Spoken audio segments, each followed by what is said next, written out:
انحصاري شیدې ورکول څه ته وایي؟ انحصاري شیدې ورکول یعنی یوازې د مور د شیدو په واسطه د ماشوم تغذیه. په لومړیو 6 میاشتو کې ماشوم ته باید یوازې د مور شیدې ورکړل شي او نور هیڅ ډول خواړه لکه اوبه، چای، جوس او له حیواني شیدو څخه دې په کلکه ډډه وشي. ان د اوړي په موسم کې دې هم اوبه نه ورکوي.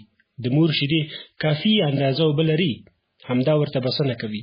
ماشوم ته د اضافي مایعاتو ورکول ښایي د مور شیدې کمې کړي او د میکروب د زیاتوالي لامل وګرځي. د مور شیدې د دې لامل ارزښت لري چې د ماشوم د تغذیې او ساتنې سربیره د هغه د بدن اوبه هم پوره کوي.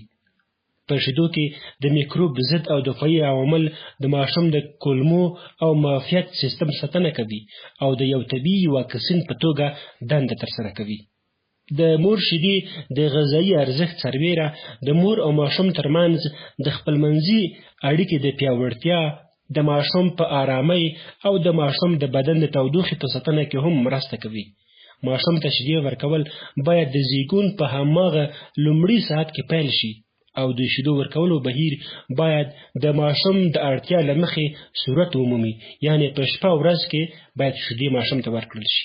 همدارنګه د ماشوم د ولږې لومړنیو نښو ته لکه له خوب راویښېدل، د یو څه د لټون لپاره لاس او پښې اچول او خولې ته لاس وړلو ته دې پام وشي. په 5م لوست کې موږ د انحصاري شیدې ورکولو، د مور د شیدو پر ارزښت، په اغېزمنه توګه د شیدو ورکولو د طریقو پر څرنګوالي، د شیدو ورکولو پر مهال د عامو ستونزو او حل لارو، نظم، د مور د شیدو د زیاتوالي نښو او د کورنۍ له لوري د مور او نوي زېږېدلي ماشوم په ملاتړ بحث او خبرې کړي دي.